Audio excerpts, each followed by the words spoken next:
triste, a alegria é a melhor coisa que existe, é così come un sole.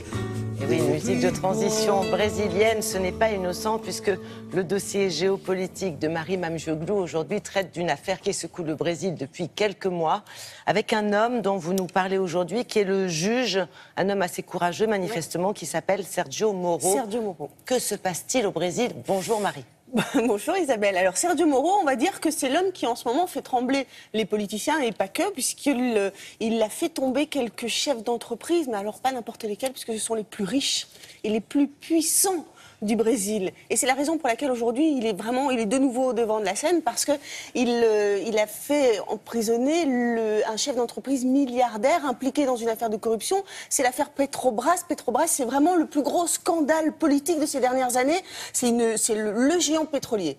Ce qui prouve qu'en fait Sergio Moro, eh bien, c'est quelqu'un qui n'a pas froid aux yeux. Il n'a peur de rien. Il est déterminé. Sa mission principale, en fait, c'est de lutter contre la corruption. Il va dénoncer et mettre devant les tribunaux des hommes qui sont vraiment, ce sont des personnalités très influentes et considérées comme intouchables. Voilà. Il y a beaucoup de corruption manifestement. Et il y a énormément de corruption. L'affaire brésilienne, c'est ça. Ça concerne la corruption. C'est ça. Et les Brésiliens, en fait, évidemment, quand ils voient une personne arriver comme ça, ils sont contents. Donc du coup, ça leur plaît de voir ça. Sergio Moro est considéré comme une icône, il est idolâtré. C'est vraiment, il est vu comme un justicier. Et vous allez voir, il est carrément en train de réécrire l'histoire. Regardez.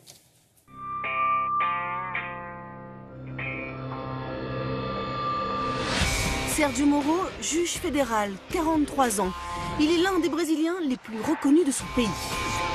Devenu une icône populaire de la lutte contre la corruption, il ne laisse personne indifférent. C'est lui qui est chargé du plus grand scandale de corruption que connaît le Brésil. Ce scandale concerne de l'argent détourné principalement de l'entreprise Petrobras.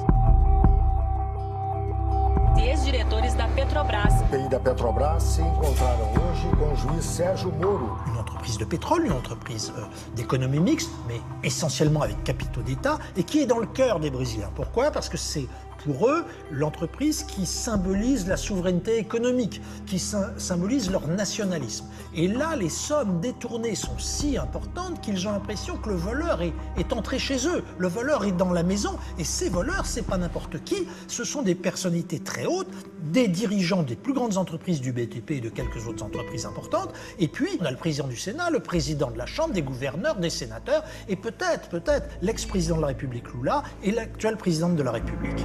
En mars 2014, il met en place l'opération Main Propre, dit Lava Jato. L'enquête a fait tomber des dizaines de chefs d'entreprise et fait de lui le justicier implacable. Sérgio Moro da Operação Lava Jato. La manière de travailler du juge Moro participe à sa popularité. Il est extrêmement rapide. Pourquoi est-il rapide? Parce qu'il se sert du droit et il est un peu borderline. Il n'hésite pas à faire emprisonner des gens pour les faire parler. Et il se met à balancer le personnel politique. Celui qui dénonce les autres voit sa peine très allégée. Et donc, ces chefs d'entreprise, voire ces élus, dénoncent ceux qui ont organisé le système de corruption. Et la presse lui dresse des couronnes de laurier parce qu'il est courageux, parce qu'il s'en prend aux plus hautes autorités de l'État. Donc, il est très populaire parce qu'il a l'impression de défendre l'intérêt public. Demain, éventuellement, s'il le souhaite, transformer cette notoriété et cette popularité pour obtenir un poste d'élu. Est-ce qu'il a des ambitions politiques? Nul ne le sait. Jamais une opération menée par un juge n'a eu une telle ampleur et surtout, jamais elle n'a fait trembler autant de monde. Les plus hautes sommités de l'État ne sont pas encore tombées. Arrivera-t-il à cerner Lula? Et peut-être Dilma Rousseff, c'est un enjeu considérable, mais on voit bien que les enquêtes se resserrent. Et si des éléments matériels arrivaient, il est certain qu'une grande partie de l'opinion pourrait effectivement venir embrasser le juge et faire de lui un héros national.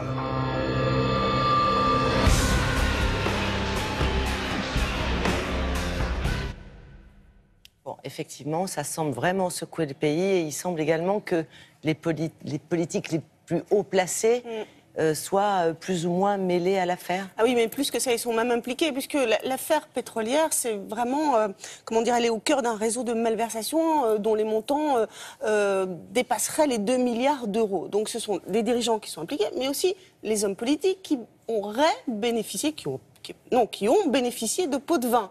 Donc aujourd'hui, la présidente actuelle Dilma Rousseff, elle est un petit peu sur la sellette. C'est-à-dire qu'il y a un départ un petit peu contraint qui se précise de plus en plus. Une destitution ou une démission, mais en tout cas, ça se précise. Et alors là, coup de théâtre, c'est l'ancien président Lula qui serait de retour, lui-même qui lui avait laissé la place en 2011, reviendrait un petit peu là au devant de la scène, en tout cas se présenterait au présidentiel anticipé ou pas. Donc ça, c'est extraordinaire parce que Lula a quand même aujourd'hui 70 ans. Alors bon, on le dit encore très très enfant, mais bon, à voir. À suivre donc. Voilà. Merci beaucoup Marie. Nous allons rester au Brésil avec Laura. Bonjour Laura. Bonjour Isabelle. Rien à voir avec le sujet dont vous venez parler. C'est un sujet beaucoup plus léger dont je voulais vous parler aujourd'hui.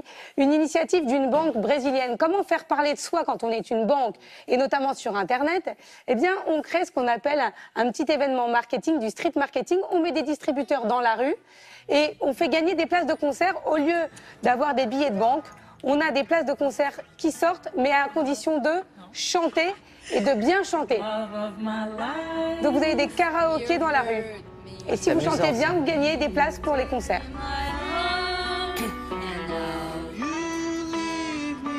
Voilà, à importer peut-être en France.